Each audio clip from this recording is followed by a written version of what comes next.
las tarjetas de crédito son buenísimas, pero son un arma de doble filo. La tarjeta de crédito no es una extensión de nuestro salario. Fíjate que cuando nos suben el salario ganamos más, inmediatamente cambiamos el coche, cambiamos la ropa, nos compramos unos zapatos, compramos una mejor casa y antes vivíamos igual de bien. Se llaman gastos hormiga porque uno como que son tan chiquitos que uno ni los cuenta, pero cuando tú los empiezas a sumar te das cuenta que te estás gastando un montón de dinero en bobadas que tienen otra solución. Entonces cuando tú empiezas a hacer estos cálculos y te empiezas a dar cuenta que en realidad no necesitas estas cosas, pues puedes terminar ahorrando y usando ese dinero para invertir. Ser rico es fácil porque nada de lo que yo escribí acá, yo me lo inventé. Ya sabemos la forma. Sabemos que tenemos que ahorrar, que tenemos que manejar bien las deudas, que tenemos que ganar más y tenemos que ponernos a invertir. La gente en realidad no quiere ser rica. La gente quiere ser libre. Poder tomar las decisiones que lo hagan feliz sin necesidad de preocuparse por el dinero. Esa es la riqueza como en términos financieros. Mis invitados del día de hoy son Caro y Juanpa. Son fundadores de Mi Propia Finanzas, una institución con más de 25,000 alumnos. Carolina Pineda es ingeniera industrial por la Universidad de los Andes y tiene un MBA en el MIT. Fue gerente de e-commerce de Falabella y decidió emprender para resolver un problema que ella misma vivió, a través del cual encontró su pasión. Juan Pablo Zuluaga estudió Relaciones Internacionales en The George Washington University, en donde fue becado por su desempeño deportivo jugando golf. Tiene un MBA en Babson College y una trayectoria relevante en el negocio de desarrollo inmobiliario en Colombia. A ambos les encanta leer, hacer deporte y pasar tiempo con sus 3 hijos. Vamos con esta entrevista épica con Juanpa y Caro. Estimados Juanpa y Caro, estoy súper contento de estar con ustedes aquí, estrenando sus oficinas en Bogotá. Y bueno, a ver, son personas que admiro mucho. Gracias por este momento de poder entrevistarlos. No, Pau, bienvenido a Colombia, bienvenido aquí a las oficinas. En efecto, estábamos remodelando en estos días, un poquito de desorden, pero no, ya estamos del otro lado. Gracias por venir. Muy felices de estar acá con ustedes en este podcast.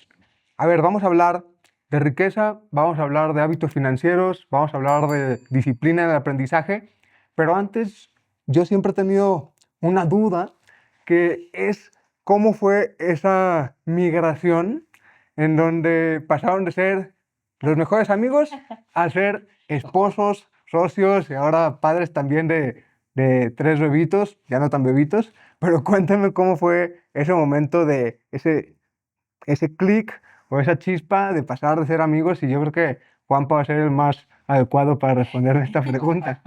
Hay 2 versiones, ¿no? Hay versiones diferentes. Siempre hay 2 versiones.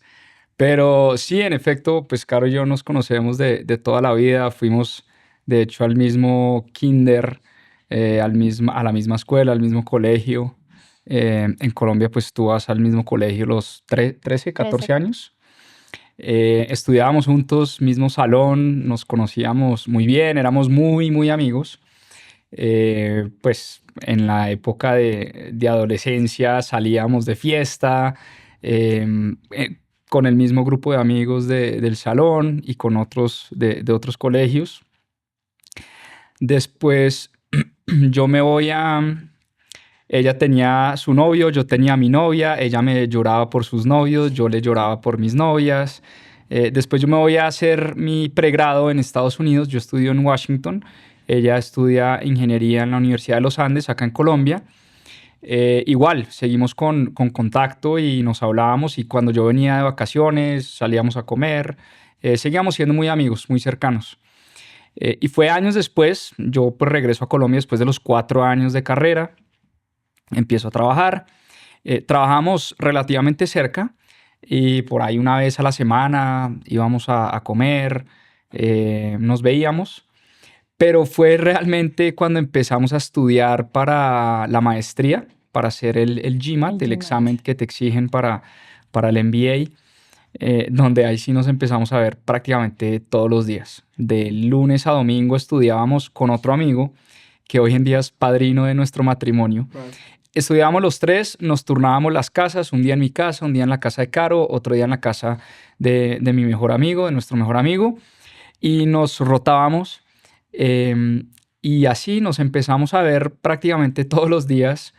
Y bueno, yo llevaba O sea, ya eran novios, pero no 25 les habían años. avisado. Sí, Más o literal, menos. yo llegaba a 25 años enamorado de Carolina, ella no me paraba Eso dice, bolas, pero así decimos aquí en Colombia, Mm, no me paraba bolas. mm. Y pues nada, ahí se empezó a dar el amor en un viaje que tuvimos a Cartagena.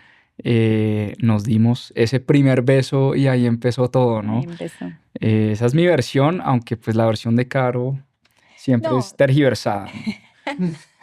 no, contaste bien, menos que llevabas 25 años detrás mío, eso no es verdad. Eso, Pero nos fuimos a Cartagena, ahí empezamos a tratar de ser amigos otra vez, como no dañemos la amistad, volvamos a ser amigos y duramos como un mes una tratando y era semana. imposible. Y ahí ya empezamos a salir y duramos como un año y medio de novios hasta que nos comprometimos, nos casamos y nos fuimos a hacer el MBA. A ver, ahora lo ven en perspectiva y se ve algo muy natural.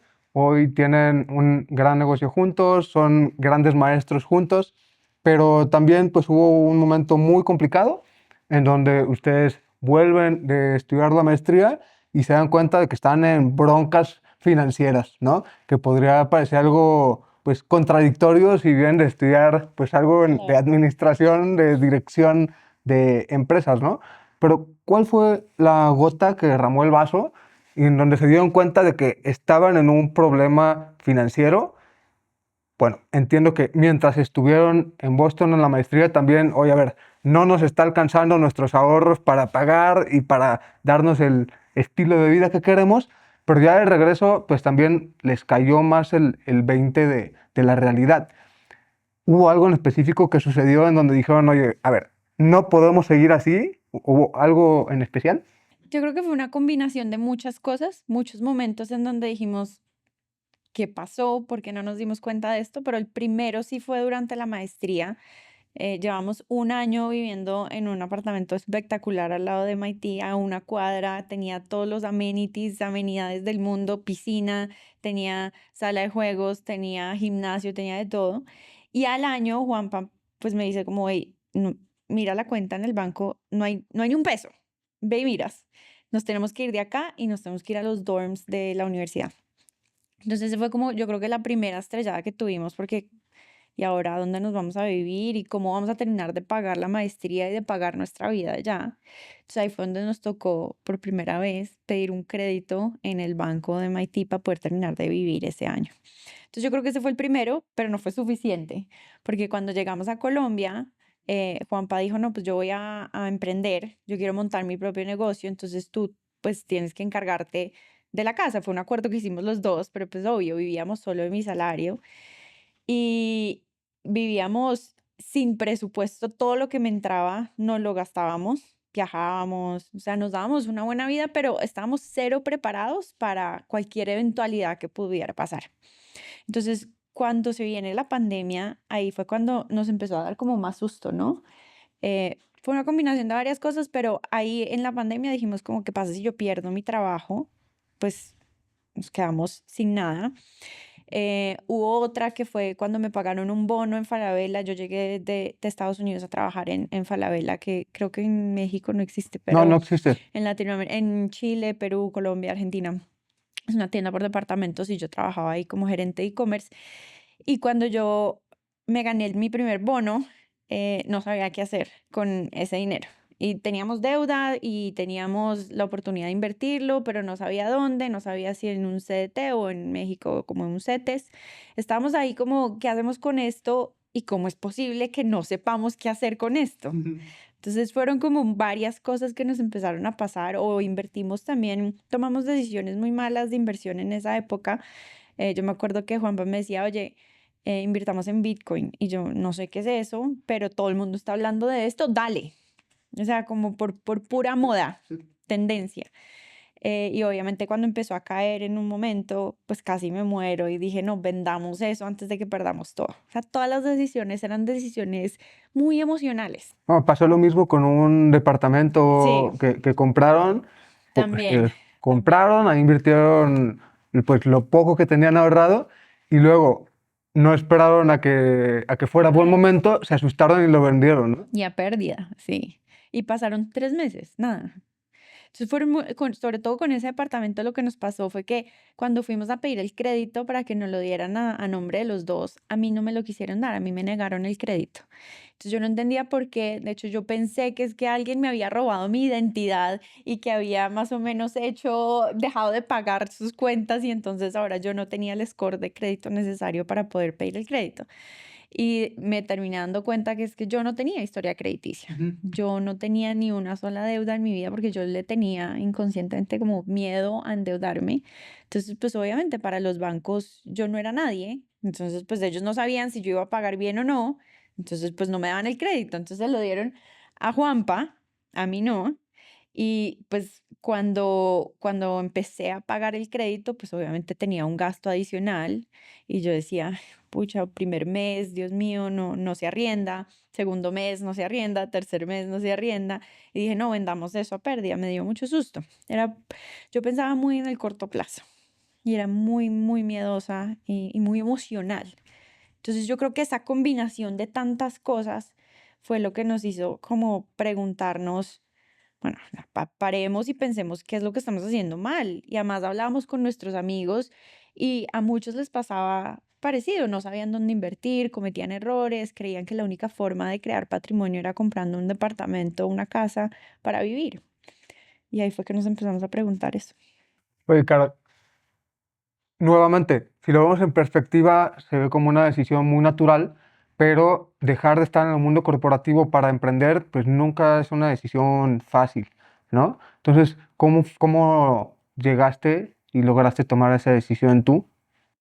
Pues Juanpa me impulsó como 1 año y medio, porque yo sí, como te digo, yo soy bien conservadora en ese sentido y a mí me da miedo salir a emprender y de qué voy a vivir y yo siempre he tenido mi sueldo y yo siempre he tenido, o sea, yo siempre he sido como responsable en ese sentido, como de garantizar que tenga mi sueldo todos los meses. Entonces cuando Juanpa me decía, salte y maneja esto, yo decía, no, pues de qué vamos a vivir. O me paro el lunes y digo, ¿qué hago hoy? Como que en el mundo corporativo siento que, o al menos en el cargo que yo tenía, yo sabía qué hacer un poco porque venía de arriba, Ujú, ¿sí? ujú. Y pues sí, uno se sale un poquito y uno innova un poquito, pero el mandato viene de arriba.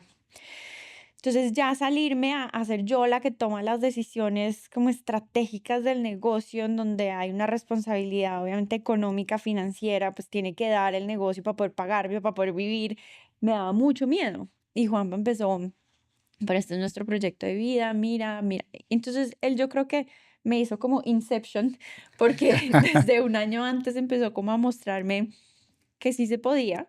Obviamente no era necesario dar el salto sin tener absolutamente nada de certeza de si iba a funcionar o no. Entonces, mientras estaba yo en Falabella, empezamos a hacer pruebas como MVPs, como pruebitas a ver si la gente está dispuesta a pagar por el servicio que estamos ofreciendo, Para validar antes de para tomar la validar la decisión. hipótesis antes de salirme. Y como fue tan exitoso, hicimos 3 pruebas diferentes y fue tan exitoso en ese momento que eso no solo me dio el capital para poder arrancar y poder sacarme un sueldo, que para mí era importante en ese Ujú. momento, sino que también probó que sí había mercado y que sí había algo que podía hacer. Y paralelamente, al yo ver el impacto que estaba teniendo esto en los demás, empecé a encontrar ese propósito de vida y dije, tal vez ese es mi propósito, eso es lo que me está haciendo a mí feliz, eso es lo que me está dando a mí como esa em, satisfacción de estar aportando un granito de arena a este mundo. Entonces fue una combinación de muchas cosas, pero obvio, impulsada inicialmente por él. Claro. A ver, yo a partir de que tuvimos la oportunidad de trabajar juntos, también me convertí en un gran estudioso de ustedes y de mis propias finanzas. Y creo que además del gran trabajo que han hecho, pues hay un hambre brutal de educación financiera y creo que también es la base del gran éxito que ha tenido mis propias finanzas, ¿no? La gente pues no sabe cómo generar dinero, cómo administrarlo y cómo invertirlo. Y eso pues arrastra una serie de problemas brutales, ¿no? Ahorita vamos a hablar más del libro que acaba de lanzar Juanpa, Ser rico es fácil, ser rico es fácil y es muy jodido. Pero la base del libro está sentada en gasta menos de lo que ganas e invierte la diferencia. Pero, Juanpa, ¿por qué la gente gasta más de lo que gana? Pues es una formulita fácil y muy jodida de aplicar. Yo creo que nuestra naturaleza como seres humanos es que somos cortoplacistas, nos gusta el bienestar de corto plazo, nos gustan las cosas fáciles, rápidas, todos queremos ser ricos de la noche a la mañana, por eso las estafas, por eso existen las loterías, por eso existen las pirámides, porque claro, mucha gente, y me incluyo, ¿no? No es que yo porque estudie finanzas personales entonces estoy por encima del bien y del mal, para nada. O sea, a mí también me pagan el salario el último día del mes, me lo quiero gastar, quiero vivir aventuras, quiero salir con mis amigos, quiero comprar cosas. O sea, yo también soy propenso a ese gasto. Entonces, es una formulita, si tú la piensas, es muy fácil, es muy sencilla. Vive por debajo de tus posibilidades y trata de invertir la diferencia para que el dinero trabaje por ti. Esa formulita me la decía mi padre siempre. Al principio, pues yo de niño no la entendía muy bien, yo no sabía él a qué se refería, pero pareciera como que él fuera el verdadero gurú experto en finanzas personales, pero él siendo un empresario muy empírico y siendo una persona pragmática decía, el éxito en la vida, por lo menos el éxito financiero es siempre vivir con menos de lo que tú ganas.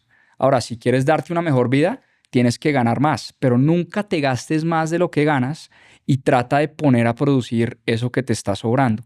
A mí hoy lo entiendo y para mí es el consejo más sabio que te pueden dar en finanzas personales. De hecho, Morgan Housel en su libro Psicología del Dinero lo dice que para uno mejorar las finanzas personales no necesariamente tiene que ganar más o ser Warren Buffett o ser el gran inversionista, sino aumentar los niveles de humildad, dice él. O sea, ¿qué nos pasa a nosotros cuando nos aumentan el salario o cuando nos ganamos un bono, como dice Caro, o cuando, no sé, nos ganamos la lotería? ¿Cuántas historias no hemos oído de la gente que se gana la lotería y al cabo de 1 o 2 años está en la calle, está en la ruina? Porque somos muy propensos como a ese gasto. Entonces, si uno es capaz de ganarse 10, vivir con 8 e invertir esos 2 y mantener esa formulita en el tiempo, Pau, o sea, te estoy hablando de 10, 20, 30, 40 años, 50 años, ahí está la fórmula del éxito financiero. Ahora, no nos gusta esa fórmula y a nadie le gusta que le digan eso, mira, te vas a demorar 30 años construyendo tu patrimonio. No, dime cuál es la fórmula, dime cuál es la acción, dime cuál es el próximo Nvidia o el próximo Apple o el próximo Amazon, pues para volverme rico en los próximos 2 años, ¿no? Siguiente cripto que va a ser el hype. Cripto, ¿no? El siguiente hype, el siguiente Pepe o Shiba o Dogecoin, ¿no? ¿Por qué esas cosas se ponen tan de moda? Por eso, porque no somos... Y piénsalo, ni siquiera hablemos de dinero. Piénsalo, por ejemplo, con la comida, las dietas. Te ponen un postre o una donut o algo súper rico, dulce. Pues tú no piensas en la diabetes que te va a dar en 30 años. Tú no piensas en el cáncer que de pronto te puede llegar a dar en el futuro. No. Tú te comes el postre, tú te comes el dulce, tú te comes los pancakes con miel y es inmediato.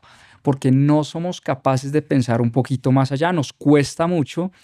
Y por eso realmente el éxito financiero se trata de sacrificar un poco de placer, de comodidad en el corto plazo, pronto para tener una mejor vida en el futuro. Es un poco el mensaje. ¿Cuáles serían 3 ejemplos de cómo aumentar nuestra humildad a nivel financiero?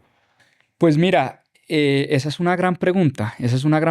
¿Cómo aumentar la humildad? Primero, sabiendo que uno muchas veces las cosas que compra no las necesita realmente. Como pensando 2 veces, ¿realmente necesito 2 relojes?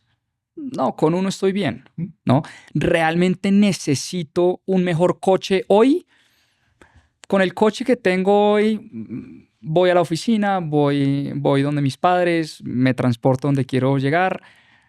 No lo necesito, o sea, no es una necesidad puntual. Ahora, si tú me dices sacrifica la escuela de tus hijos o los pañales, o bueno, eso ya es otra cosa, ¿no? Eso ya es irse al extremo. Yo no estoy diciendo vive una vida miserable, pero fíjate que cuando nos suben el salario, ganamos más, inmediatamente cambiamos el coche, cambiamos la ropa, nos compramos unos zapatos, compramos una mejor casa y antes vivíamos igual de bien. Entonces es como aguantarse un poquito. Yo diría que tal vez no te di las tres, pero en términos generales es como pensar en si realmente lo necesitamos, pensar 2 o 3 veces o unos 10 segunditos antes de darle clic a la compra final y creo que ahí podemos empezar a mejorar bastante.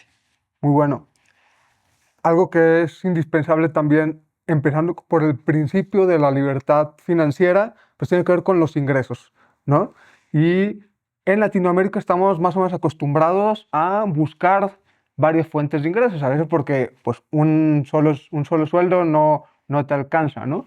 Pero pues Juanpa también ha profundizado en cómo podemos aumentar y crecer estas fuentes de ingresos. ¿Cuál crees que es el camino para iniciar esa parte que luego se convierte en ahorro y luego se puede transformar en inversión? Pero ¿cómo aumentar tus fuentes de ingresos? Buenísimo. Este es un tema que me encanta. Yo digo que el paso uno es organizar un poquito la vida en términos de hábitos y de qué estamos haciendo con el tiempo. Porque claro, para aumentar tus ingresos vas a necesitar tiempo, ¿no? Vas a tener que poner las horas de trabajo. Ahora, yo empezaría por el principio y es en qué estamos gastando el tiempo. Un autor, Tim Ferriss, que tú conoces muy bien, además pues es uno de los podcasts tal vez más escuchados en el planeta, habla del inventario del tiempo. Así como las compañías hacen inventario de productos, uno debería hacer su inventario del tiempo y es en qué nos estamos gastando el tiempo. Y es literalmente un día con Caro nos sentamos a escribir en qué nos estamos gastando el tiempo, en qué se nos va la vida. ¿Qué hacemos desde que nos levantamos hasta que Caro empezaba a trabajar en Falabella? Desde, no sé, 5 de la mañana a 8 de la mañana. ¿Qué pasaban esas 3 horas?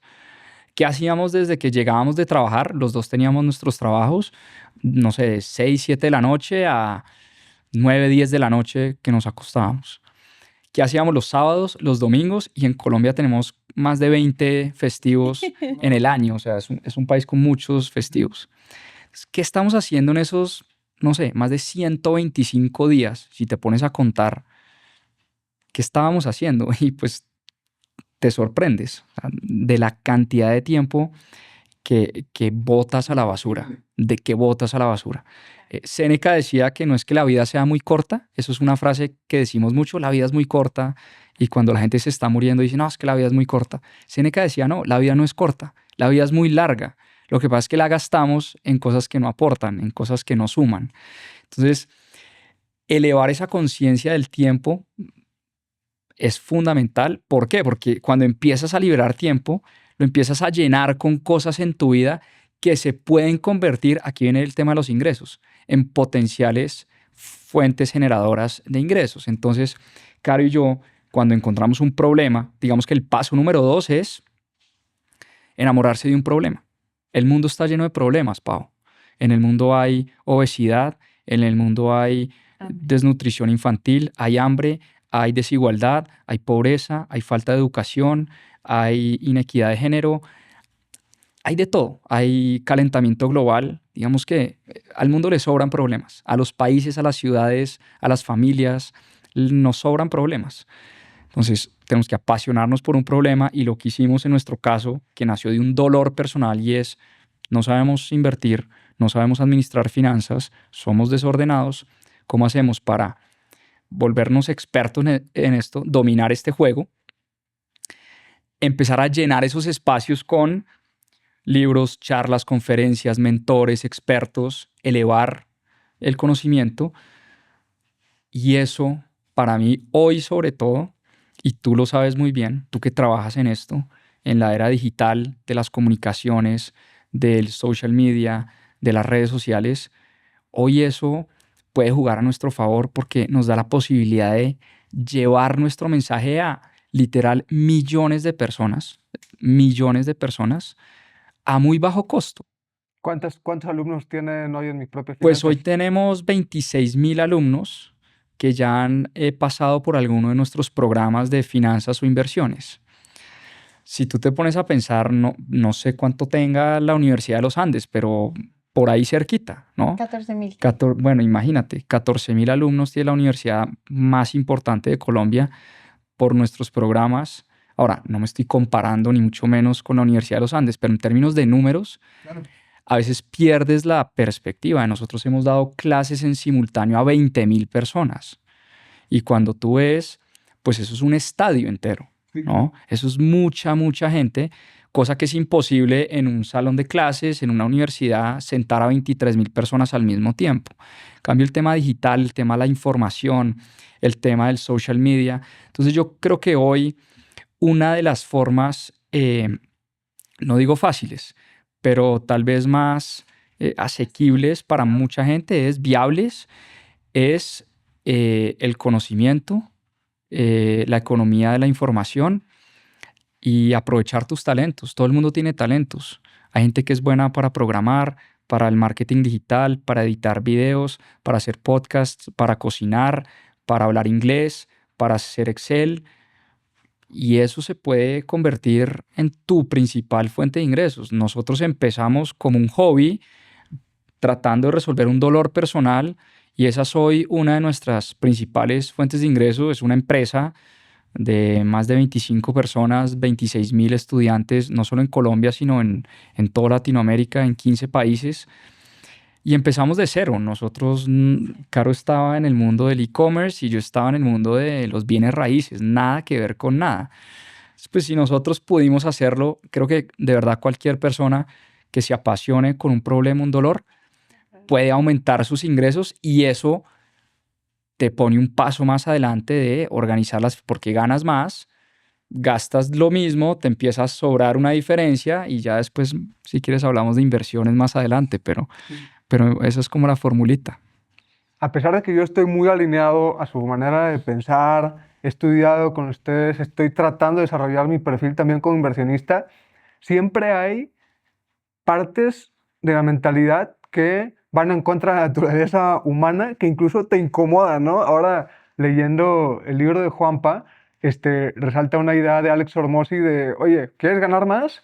Trabaja fines de semana y trabaja días festivos. Y eso no le gusta a nadie. O sea, a mí justo eso sí me generó cierta incomodidad, Sí, sí, sí. ¿no? Pero bueno, creo que siempre en la incomodidad hay aprendizaje y hay crecimiento. Y muchas personas, usted lo sabe muy bien, caen en la trampa de las tarjetas de crédito.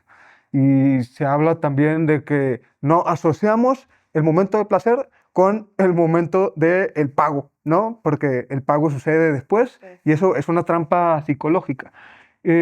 Claro, ¿cuáles son los principales errores que cometen la mayoría de las personas al usar sus tarjetas de crédito? Pues mira, empiezo por la conclusión de que las tarjetas de crédito son buenísimas, ¿sí? Pero son un arma de doble filo. La gente no sabe usarlas y al no saber usarlas termina cometiendo muchos errores. Entonces, primer error, la gente lo ve como una extensión del salario. Entonces, a ti te pagan 10 pesos, pero entonces en la tarjeta tienes un cupo de 10, entonces para ti tienes no, 20, ¿sí? Y te gastas esos 20 y no te das cuenta cuánto realmente te cuestan esos 10 más. Pasa lo que no pasa con el efectivo, que como uno no se lo gasta ahí mismo y no ve que ya tenía un fajo así y ahora sí, pues entonces uno no le duele porque lo paga después. Entonces, lo primero es la tarjeta de crédito no es una extensión de nuestro salario. ¿Para qué sirve la tarjeta de crédito? Para crear puntaje crediticio, score de crédito. Para que el día que tú quieras ir a comprarte un departamento y quieras pedir un crédito o necesites un crédito para tu empresa, para lo que sea, sepan que tú pagas bien y te puedan dar una buena tasa. Y eso se traduce en el uso bueno de la deuda.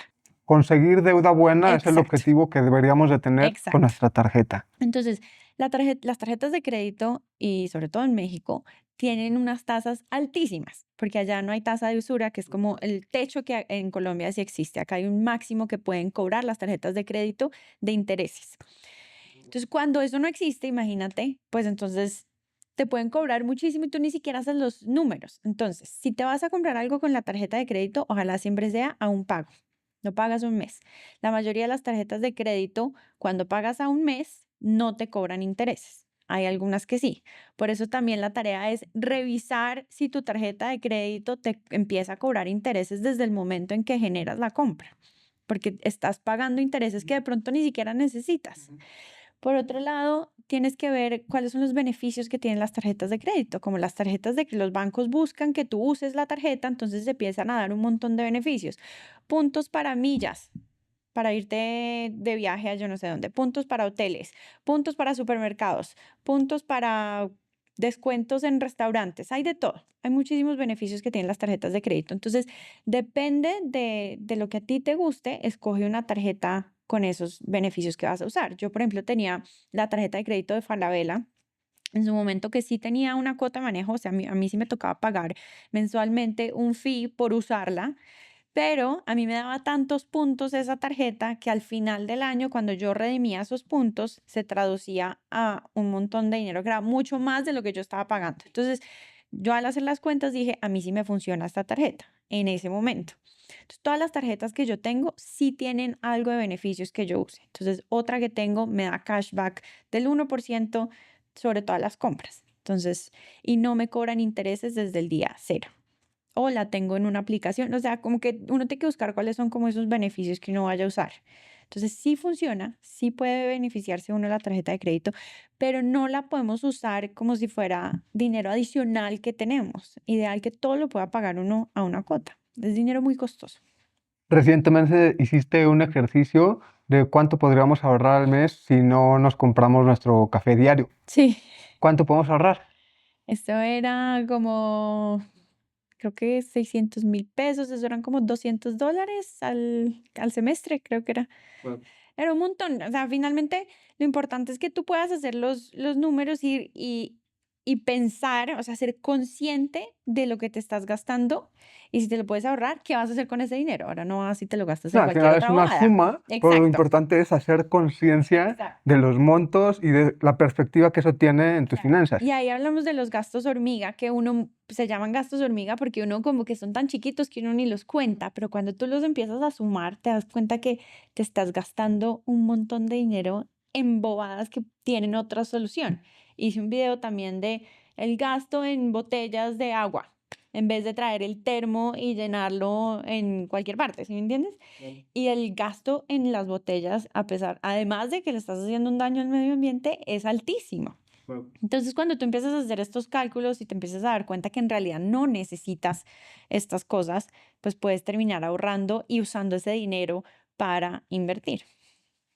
Ahora vamos a pasar a temas de aprendizaje más adelante. Se han convertido también en grandes lectores y bueno, para haber estudiado en Babson y MIT, también debieron de haber hecho algo bien a nivel de estudios, ¿no?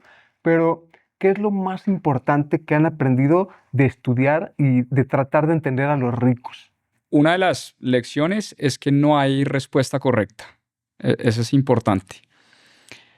Pero sí hay como unos comunes denominadores.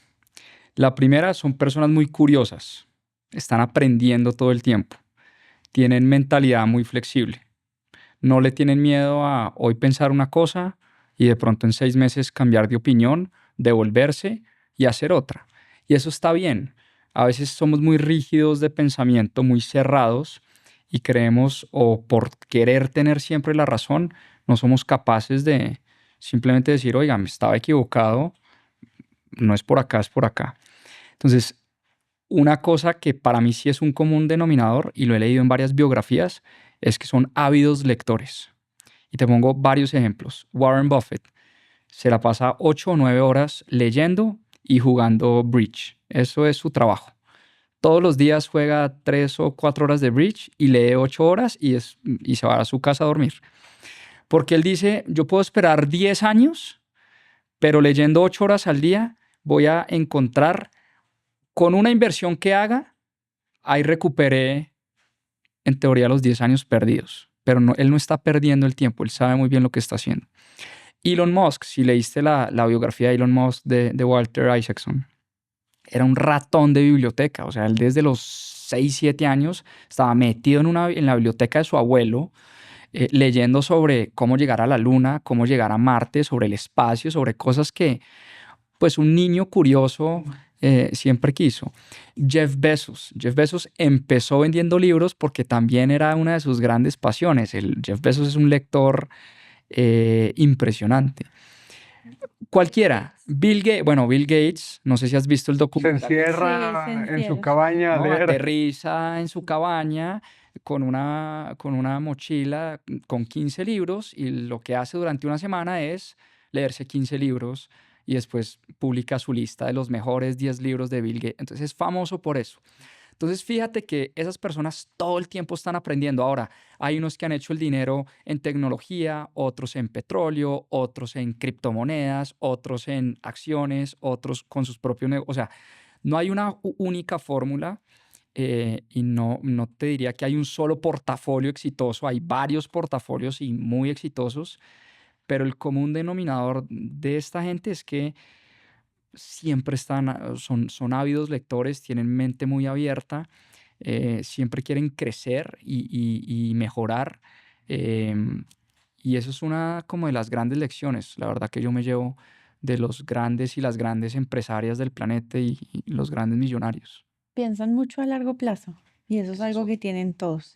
Ah, Jeff Bezos, yo me oí una entrevista de él hace relativamente poco y él siempre dice, yo estoy creando una empresa para los próximos 100 años, no voy a vivir, pero todas las decisiones que yo estoy tomando, o sea, a él le importa 5 o no le importa nada los resultados del último trimestre, porque es que él en lo que está trabajando hoy es en el resultado de los próximos 10.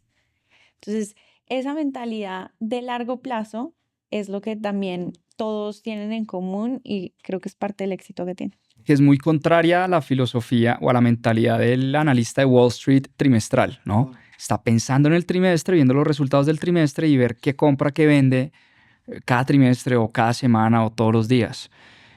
Caro dio un gran ejemplo en su libro Crea y Divaga de Jeff Bezos, que son las cartas a los accionistas. Lee las cartas que le escribía Jeff Bezos a los accionistas. Todos los años decía, mire, si ustedes no quieren invertir acá en el largo plazo, no deberían estar invirtiendo en Amazon. ¿Por qué? Porque estamos construyendo una compañía para los próximos 100 años. Y Amazon perdió dinero los primeros 20 años de operación o 20 y pico de años. No mucha gente se aguanta eso. No todos los inversionistas aguantan eso y Jeff Bezos lo tenía muy claro. Claro.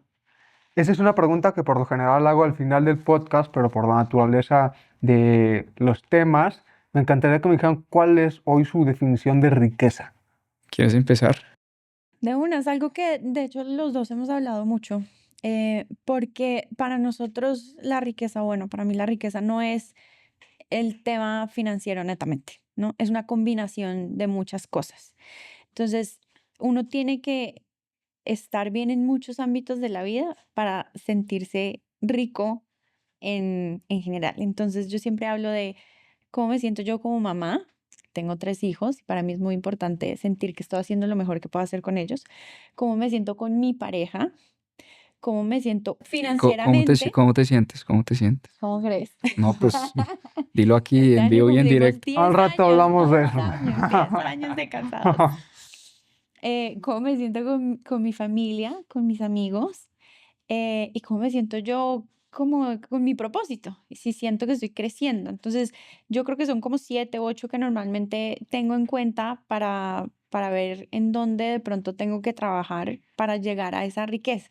Y en términos de dinero, finalmente lo que yo le he dicho mucho a Juanpa es la gente no, en realidad no quiere ser rica, la gente quiere ser libre y poder tomar las decisiones que lo hagan feliz sin necesidad de preocuparse por el dinero. Esa es la riqueza como en términos financieros. Pero la riqueza en general para mí es una combinación de muchísimas cosas, de lo que lo convierten a uno, de lo que, como la esencia de esa identidad que uno tiene. O sea, el dinero sí da felicidad en función de que te ayude a construir tu Exacto, es una libertad. ayuda, es un recurso, es una herramienta que te ayuda a construir tu libertad, pero no es el fin, es el medio. Juanpa, ¿tú tendrías alguna otra definición de riqueza? Comparto mucho lo que acaba de decir Caro. Yo sí creo que el dinero da felicidad, la verdad, lo creo genuinamente, pero no creo que sea el único ingrediente de la felicidad. Pues la verdadera riqueza hoy en día mía está en el crecimiento personal todos los días, tratar de tener paz y tranquilidad, estar bien conmigo, con mi cuerpo, mi salud, con mi esposa, con mis hijos, digamos, todo eso 100% lo comparto y estar creciendo, estar avanzando. El que no crece se estanca Y yo creo que la felicidad se encuentra mucho en el crecimiento todos los días. Es muy decepcionante cuando tú haces una inversión que no sale bien. A veces por desconocimiento, a veces por sesgo, a veces por engaño o por muchas razones, ¿no? Pero Juanpa también ha encontrado algunas cosas en las que nunca deberíamos de invertir. ¿Cuáles serían esos tres elementos o tres inversiones que nadie debería de hacer? Pues mira, y esta la primera me la robo de Warren Buffett y es, nunca inviertas en lo que realmente no conoces. Invertimos mucho por moda. Caro dio el ejemplo de Bitcoin en su momento. Eh, Invertimos mucho porque el amigo o el vecino se está haciendo millonario con esa inversión y yo me quiero meter ahí también, pero esa es la gente que generalmente sale muy quemada. Entonces los que invierten en Dogecoin, en Shiba, en GameStop, en AMC, en todas estas acciones que se ponen muy de moda, muy mediáticas y la gente quiere entrar, pero para hacerse millonaria en 2 o 3 semanas, esa es la gente que sale muy mal porque no entienden realmente en lo que están invirtiendo. Esa es una. La segunda, yo nunca invertiría apalancado con deuda si realmente no soy un experto. O sea, ojo con la deuda, porque la deuda sí te ayuda a aumentar las rentabilidades, pero hay gente que se endeuda para comprar criptomonedas. Hay gente que se endeuda para comprar acciones, para invertir en Forex, en la bolsa. Y claro, eso te puede ayudar porque pues la deuda se le llama apalancamiento, pues porque es una palanca que te ayuda a hacer la fuerza. Pero ahí tendría mucho cuidado porque eso también se devuelve como un boomerang. Si no sabes, si realmente no eres un experto en lo que estás haciendo, nunca te endeudes para invertir. O sea, invierte con tus ahorros, con tus excedentes, pero no con plata de terceros, con deuda. Y la tercera inversión a la que hay que tener mucho miedo y mucho cuidado es pues a las famosas pirámides y estafas y cómo identificar unas estafas. Es muy fácil. Si te prometen rentabilidades astronómicas que sabes que el mercado no te las da, si te dicen, Pau, invierte aquí en este negocio o en esta cripto que te doy el 15% mensual garantizado durante 5 años, No existe. no existe. Tú sabes que eso en el mundo no existe, porque si eso existiera, pues todos iríamos allá. O si te dicen, Pavo, pero además de darte ese 15% garantizado, tráete más amigos y tráete a Andrés y tráete a Chuco y tráete a toda tu familia, porque entre más amigos traigas, más vas a ganar tú. Eso es otro red flag, otra bandera roja de ojo con eso. Entonces, hoy en día es muy fácil identificar ese tipo de estafas. Y por eso la educación financiera al final es un arma tan poderosa, porque te ayuda a identificar estafas, te ayuda a entender que esto es un juego a largo plazo. Tú decías, nos duele perder en inversiones.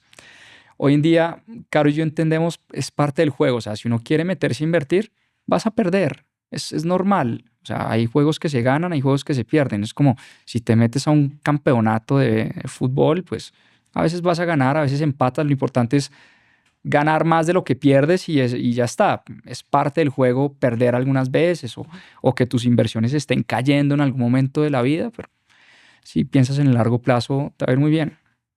Vi por ahí una historia que hace algunos meses pues no sé si seguidor o un usuario te criticó mucho por invertir en la acción de Meta cuando había caído muchísimo y unos meses después hiciste un video citando ese comentario cuando ya había subido 237% la acción. Pero, Juanpa, específicamente en Bitcoin, ahorita hablaste un poco de Bitcoin, entiendo que tú tienes una visión de hiciste o hicieron cierta inversión en Bitcoin o en cripto y tu idea es, a ver, no lo voy a mover en cierto plazo, no recuerdo si son 5 o 10 años, pase lo que pase, ¿no? Cuéntame un poquito más cómo tomaste esa decisión y si es más o menos así como lo dije. Sí, no, muy cercano a la realidad. En efecto, lo primero es que Bitcoin, primero inviertes por FOMO, porque no te quieres quedar por fuera y porque todo el mundo está invirtiendo ahí. Pero una vez o por lo menos fue nuestro caso, una vez invertí, sí me causó mucha curiosidad, porque hay un activo del que todo el mundo está hablando y qué es esto y cómo funciona. Entonces me puse a investigar, me puse a leer, me puse a hablar con gente como experta en el sector y a tratar de entender qué había detrás. Y Bitcoin no solo me llevó pues a invertir en la criptomoneda, sino a apasionarme de un tema muy chévere, muy bacano, como decimos en Colombia, que es la historia del dinero. O sea, ¿cómo llegamos acá? ¿Por qué nace Bitcoin en medio de semejante crisis financiera del 2009? ¿Por qué un anónimo que se hizo llamar Satoshi Nakamoto no le dijo a nadie y simplemente tiró el código allá afuera? Y hoy en día no sabemos quién es el creador de Bitcoin. O sea, todas esas cosas me generaban mucha inquietud, mucha ansiedad al principio y me di cuenta que todo tenía una razón. Y hoy estamos acá por muchas cosas y muchas decisiones que hemos tomado en el pasado. Entonces empecé a entender las distintas formas de dinero que hemos tenido a través de la historia, la sal marina, los cocos, los cigarrillos, las conchas, pero después cómo las monedas y el oro y la plata, los metales preciosos se convirtieron en dinero por una característica muy puntual y es que son escasos. No solo son portables y divisibles, sino que son escasos. El oro es difícil de extraer y de minar de la tierra. Por más que queramos oro y por más que los países y bancos inversionistas demanden oro, va a haber escasez porque sacarlo y minarlo de la tierra es difícil. Y por eso el oro se convierte en la forma más pura de dinero. O sea, es como la forma preferida de dinero. Pero después empieza esta criptomoneda como a robarse esta narrativa de dinero digital. Y yo, ¿pero por qué?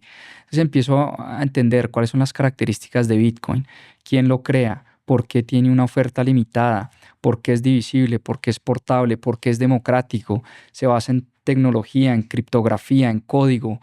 Nadie lo puede hackear o lo han intentado hackear 100.000 veces, no han podido y hasta ahora sigue funcionando y haciendo para lo que nació en el 2009. Entonces yo dije, aquí para mí, puedo estar muy equivocado, ojo con esto, pero para mí hay una cosa absolutamente fascinante. O sea, yo no he conocido una tecnología más increíble que esa en los últimos, no sé, 50 años. De pronto la inteligencia artificial o el internet o todo, pero en temas de dinero en su definición más pura, a mí me ha estallado la cabeza lo que he encontrado con Bitcoin. Entonces yo digo, esto es difícil de valorar, es difícil de ponerle un precio, pero no quiere decir que no tenga valor. O sea, no es que es priceless, not valueless, dice un autor, ¿no? O sea, no porque no sea fácil ponerle un precio, como que Bitcoin debería valer $100,000. Eso es muy difícil. Hay muchas fuerzas que juegan a favor y en contra. Pero no quiere decir que esa tecnología no tenga un valor realmente increíble para nuestra sociedad hoy. Entonces yo dije, voy a hacer una inversión y voy a probarme como inversionista también de aguantar esas subidas y bajadas y las he tenido que aguantar. Sí. O sea, hemos invertido a distintos precios y hemos visto cómo Bitcoin se nos cae 70%, pero también cómo va arriba 300% al precio que o 500 o 600% y aún así, calma. ¿Y cuál es tu horizonte para esa inversión? ¿Cuál es qué? Tu horizonte para esa inversión, o sea, ¿qué? Mira, hoy yo siempre dije que 10 años. La primera vez que invertimos fue en el 2016. Siempre dijimos que 10 años. O sea, faltan 2 años. Sí, no estamos muy lejos, pero me atrevería a decir... Yo seguiría. Que vamos a seguir ahí, ¿no? O sea, me atrevería a decir que en el 2026 no acaba, sino que sigue. Mucha gente dice, usted lo que está es especulando y vende humo y ta. Perfecto, yo respeto eso y es opinión personal, pero ahí vamos a seguir. Bueno, hablas también en el libro sobre que al final el dinero es una forma de transacción de confianza, ¿no? Y es la base de las relaciones humanas y es la base de a lo que las personas le dan el valor, ¿no? A ver, háblanos más de tu libro. Yo lo leí luego en cuanto salió y ahorita te enseñé que estoy haciendo un resumen. De hecho, lo estamos leyendo en mi club del libro. Yo con la idea que me he quedado a nivel más profunda de ser rico es fácil y muy jodido, lo asocio mucho a el tema fitness. Pues, ¿qué tiene que ver? Sí, todos podremos estar fuertes, pero es muy jodido estar fuerte. Come bien, levántate a tiempo, descansa bien, renuncia a muchas cosas, haz ejercicio. Bueno, es lo mismo en el tema de la riqueza, ¿no? Disciplina, aprendizaje, mentalidad, trabajo duro, pero bueno, cuéntanos más sobre tu libro. Pues tú lo has dicho, y de hecho esa es la génesis del título, porque nosotros, eh, pues cuando yo empecé a escribir, yo le decía a Caro, negrita, pero es que estoy escribiendo un libro para decirle a la gente que ahorre, como que sobra el tiempo, ¿no? Entonces, listo, después capítulo 2, deuda. Estoy escribiendo todo un capítulo para decirle a la gente que no se endeude y que maneje bien las tarjetas de crédito. Pues sí, pero ¿por qué la gente no lo hace? ¿Por qué no lo hacemos? ¿Por qué no ahorramos? ¿Por qué nos endeudamos tanto? Después el capítulo de ingresos, que para mí es uno de mis favoritos porque me apasiona mucho como el tema. Lo otro es más aburrido, hacer presupuesto, ahorrar, deuda, pero ya cuando empiezas como el tema de ingresos se vuelve más chévere. Para mí, y tú que leíste el libro, yo un poco lo aprendí del booklet de Grant Cardone, donde decía cómo ganarse $1.000.000, las 30 formas de ganarse $1.000.000. Y yo, wow. O sea, como que a veces somos muy cerrados de mente, pero si tú te pones a pensar, los ingresos son ilimitados. Todos los días podemos ganar más. Ahora, ¿cómo hacemos para ganar más? Pues poniéndonos bonitos y siendo un buen producto y tenemos que ser el producto de mejor calidad. Lo mismo, si quieres estar bien físicamente, pues, acuéstate temprano, levántate temprano, ve al gimnasio, levanta pesas, come bien, come proteína, cuida tus macros y ahí está la fórmula. Todos ya la sabemos, pero ¿cuánta gente la aplica en el mundo? Muy poca. Entonces, en temas de dinero es lo mismo y por eso ser rico es fácil porque nada de lo que yo escribí acá, yo me lo inventé. Ya sabemos la fórmula. Sabemos que tenemos que ahorrar, que tenemos que manejar bien las deudas, que tenemos que ganar más y tenemos que ponernos a invertir. Y lo que trato de hacer es, ok, entendiendo que ya están las fórmulas, pues trato es como de darle estrategias puntuales a la gente que me sirvieron a mí, que las puse en práctica y realmente hizo que nuestras finanzas dieran un giro de 180 grados. Y como dar esa luz, ese camino, ese paso a paso, que yo estoy convencido y estamos convencidos que si la gente sigue estas formulitas que están acá, van a mejorar muchísimo. O sea, las finanzas de la casa no es que se te va a resolver la vida, pero por lo menos el tema financiero te va a ayudar mucho y eso tiene repercusiones en el resto de tu vida, porque tristemente hoy nos peleamos por dinero, las familias se rompen por dinero, la razón número uno de divorcios en el mundo es por dinero. Entonces hay que resolver este tema, hay que resolver este tema sí o sí. Vamos a ponerles en las notas del capítulo también el link para que puedan comprar el libro. Juanpa, te has convertido en un gran lector, te avientas por ahí un libro por semana. Cuéntanos dos cosas. ¿Cómo haces para leer un libro por semana? ¿Y cuáles son los 3 libros que todas las personas deberían de leer relacionados con negocios, inversión? ¿Qué libros crees que todos deberían de leer? Buenísimo. Bueno, ¿cómo hacerlo? Es tratar de tener una tarea grande y partirla en pedacitos pequeños. Entonces, como por dar un ejemplo, mi libro tiene, no sé, 200 y pico de páginas, 200, ponle 250 páginas, ¿sí? Tú divides 250 en 7 días de la semana, eso te da, no sé, 30 y pico de páginas por día, ¿no? 30 páginas al día o 35 páginas al día, divídelas en 3 momentos del día. Un poquito en la mañana, un poquito después de comer y un poquito en la noche antes de acostarte. Entonces ya no estás leyendo 35, sino 10 en cada momento del día. Entonces, si te levantas y lees 10 páginas, no te tomas más de 20 minutos, Pau. Y yo creo que todos tenemos 20 minutos para meterle algo importante a la cabeza. Todos. Comes, almuerzas y también 10 minuticos. Con tu café, 10, 15, 20 minuticos, otras 10 páginas. Y por la noche antes de acostarte, otros 10 minuticos, 20 minuticos.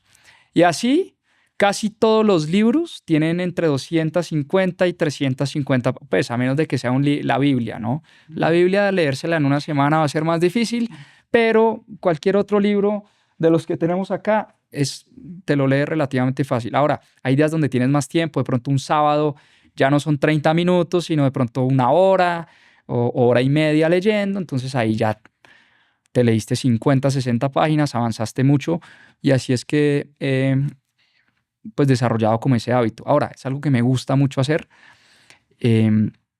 Recomendación para todo el mundo es leer lo que uno ama y después uno se va a enamorar de la lectura. Si tú eres un gran tenista y lees Open, la biografía de Andre Agassi, es imposible que no te atrape ese libro.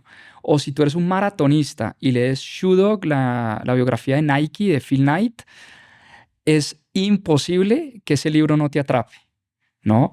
O bueno, o si eres un inversionista y lees El inversor inteligente, ese libro te atrapa y no eres capaz de dejarlo. Entonces, empieza a leer lo que te gusta y después. Y 3 libros, yo diría como de menos a más. Bueno, Psychology of Money, Psicología del Dinero, de Morgan Housel. La importancia de manejar nuestra psicología a veces lo subestimamos, pero es verdaderamente importante. Entonces, este es un librito que recomiendo mucho. Yo diría que para empezar, este es muy bueno. Money Master the Game, Dinero domina el juego. Este de Tony Robbins, se los voy a mostrar. Este de Tony Robbins, Dinero domina el juego. ¿Por qué? Porque acá Tony Robbins entrevista a las 30 mentes más brillantes del mundo financiero. Entonces una cosa te lleva a la otra. Entonces Tony Robbins te habla de Ray Dalio, entonces tú googleas y quién es Ray Dalio, qué ha hecho Ray Dalio y eso te lleva a los libros de Ray Dalio. Entonces eso te va llevando. Y el otro, tal vez un poquito ya más... bueno, Obviamente pues... el tuyo resume todo lo que necesita uno saber. Bueno, es que es un gran resumen de La verdad, sí, de muchas mucho. ideas inspiradoras alrededor de Bueno, las échate tú finanzas. la cuña, Igual, negrita, habla entonces. mucho también de diferentes inversionistas que también te llevan a leer otros libros.